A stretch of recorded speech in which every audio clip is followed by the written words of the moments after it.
Ela entrou naquela sala com um sorriso sereno, uma caixa nas mãos e 300 milhões de razões para sorrir. Mas o que ninguém ali sabia era que aquela caixa não era apenas dinheiro. Era a armadilha mais sofisticada, mais fria e mais pessoalmente motivada que essa novela já nos apresentou.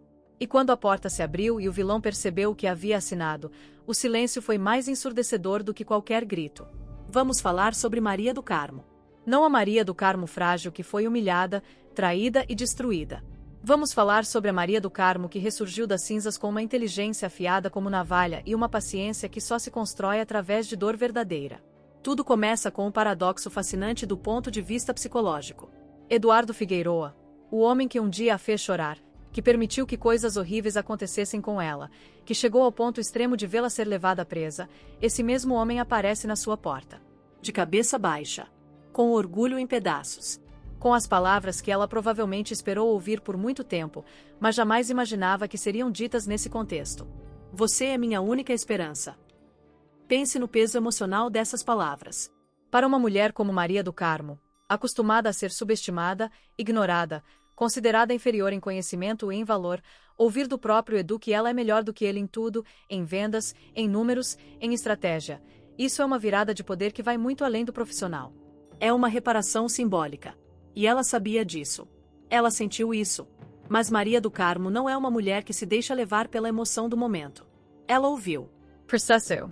E respondeu com a jogada mais inteligente que alguém poderia fazer naquela situação. Ela não disse sim imediatamente com gratidão e alívio. Ela condicionou. Eu vou te ajudar, mas você vai me dar o que eu pedir em troca. Genial. Absolutamente genial do ponto de vista estratégico. Ela não revelou o que queria. Manteve o mistério. Manteve o poder. Porque quem define o preço controla o jogo. E Maria do Carmo, naquele momento, estava controlando absolutamente tudo. Agora vamos entender a engenharia do plano que ela construiu, porque ele não foi simples. Foi uma operação com múltiplas camadas, múltiplos atores e um nível de risco emocional altíssimo para ela. Primeiro, ela recrutou Caio. O fiel, o leal, o que nunca duvidou dela. A presença de Caio nessa história é importante porque ele representa a âncora emocional de Maria do Carmo. Ele é a prova de que ela não está sozinha, de que existe alguém que acredita nela incondicionalmente. Mas repare, mesmo Caio ficou surpreso. Por que você quer ajudar o Edu? Essa pergunta diz tudo. Nem as pessoas mais próximas dela conseguiam entender completamente o que estava se passando na mente dela. E então veio a decisão mais ousada de todas. Ela chamou Vidigal e Olegário. Os homens que ela já chamou de urubus. Os sócios com quem a relação foi sempre tensa, sempre calculada, sempre permeada de desconfiança mútua. Chamá-los foi um ato de humildade estratégica, não emocional. Maria do Carmo não gosta desses homens. Mas ela precisa deles. E ela foi madura o suficiente para separar o pessoal do profissional, o sentimento da necessidade. Quando eles concordaram em ajudar, a reação dela foi espontânea, humana e deliciosa. Ela pulou de alegria. Abraçou os homens que ela mesma chamava de urubus. E Olegário e Orio. Porque até os mais céticos se rendem à autenticidade de uma alegria genuína. Agora vamos ao coração do plano. É Esca. Os 300 milhões de dólares. Esse número não foi escolhido por acaso. 300 milhões é um valor que paralisa qualquer ganancioso. É grande demais para ser ignorado e específico o suficiente para parecer real.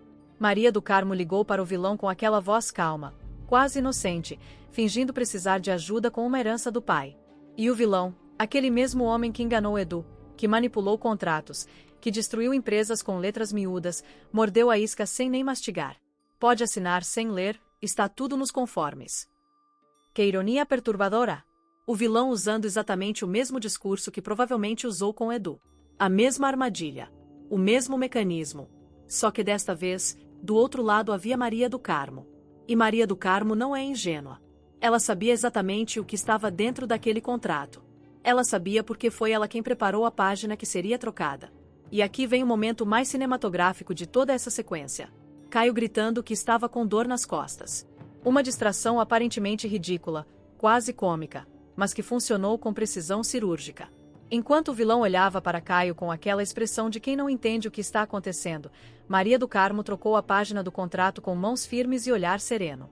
Aquele momento revela algo profundo sobre o caráter dela. Ela não tremeu. Ela não hesitou. Ela não deixou o nervosismo aparecer. Isso não é frieza, é controle. É o tipo de controle que se aprende quando você já perdeu tudo e sabe o que significa não poder errar. No dia seguinte, quando o vilão invadiu aquela reunião gritando que havia perdido tudo, a cena que se desenrolou foi pura catarse dramática. Ele estava desesperado, fora de si, sem entender como havia sido superado por alguém que ele provavelmente nunca levou a sério. E Maria do Carmo ficou lá, serena, fingindo confusão, deixando o caos tomar conta do ambiente por exatamente o tempo necessário. E então Edu entrou. É ruim a sensação de ter levado um golpe, não é? Eu sei muito bem como é. Antes de continuar, preciso pausar aqui para te fazer uma pergunta que está queimando na mente de quem acompanha essa novela. Você acha que Maria do Carmo fez a coisa certa? Você acha que ela merece esse momento de triunfo depois de tudo que passou? Se você está assistindo isso e sentindo que ela merece cada segundo dessa vitória, deixa o seu like agora e se inscreve no canal, porque a gente vai muito mais fundo nessa análise e nos próximos capítulos essa história vai ficar ainda mais complexa e imprevisível. Mas voltando, porque ainda há uma revelação que mudou completamente o eixo de tudo. O vilão, no desespero, na raiva cega de quem foi derrotado e não aguenta carregar o peso sozinho, revelou algo que ninguém esperava. Disse que havia feito tudo aquilo a mando de Laurinha Figueiroa, que foi um plano dela, que ele foi apenas um instrumento. Agora o chão desaparece debaixo dos seus pés, porque Laurinha muda absolutamente tudo. Se o vilão era o inimigo visível, Laurinha é o inimigo que estava dentro de casa. Literalmente. Ela carrega o mesmo sobrenome de Edu. Ela estava próxima. E ela orquestrou a destruição dele por dentro. Edu ficou sem chão. E nós também ficamos. E então chegou o momento pelo qual Maria do Carmo esperou desde que cruzou os portões da mansão pela última vez. Ela revelou o preço do acordo. E o preço não foi dinheiro. Não foi poder. Não foi uma posição na empresa. O preço foi algo que dinheiro nenhum pode comprar e que o orgulho de um homem raramente está disposto a oferecer. Eu quero que você se ajoelhe e peça perdão por tudo que fez comigo. Silêncio. Não é possível entender o peso disso sem entender o que ela viveu. A humilhação de ser tratada como inferior. A dor de ser levada presa. A vergonha pública. O abandono. E ali, diante de todo mundo, ela pediu não vingança, mas reconhecimento. Ela pediu que ele olhasse nos olhos da própria consciência e admitisse o erro. E Edu se ajoelhou. Pediu perdão. Com as palavras certas, com a voz que tremia de verdade, com o arrependimento que parecia real demais para ser apenas performance. E agora a pergunta que fica suspensa no ar como fumaça depois de um incêndio. Ela vai perdoar? Vamos falar sobre 3 possibilidades que esse arco pode desencadear, porque cada uma delas mudaria completamente o destino desses personagens. A primeira possibilidade é a mais perturbadora. Maria do Carmo perdoa Edu, mas a cicatriz que fica não é a dela. É a de Gerson. Aquele homem que a olhava com olhos apaixonados no restaurante, que beijava sua mão com uma devoção que ela claramente estava começando a receber. Gerson vai encarar esse perdão como uma traição silenciosa. Não porque ela fez algo errado, mas porque perdoar alguém que te destruiu é, para quem te ama agora, uma declaração de que aquela pessoa ainda ocupa um espaço que talvez devesse estar vazio.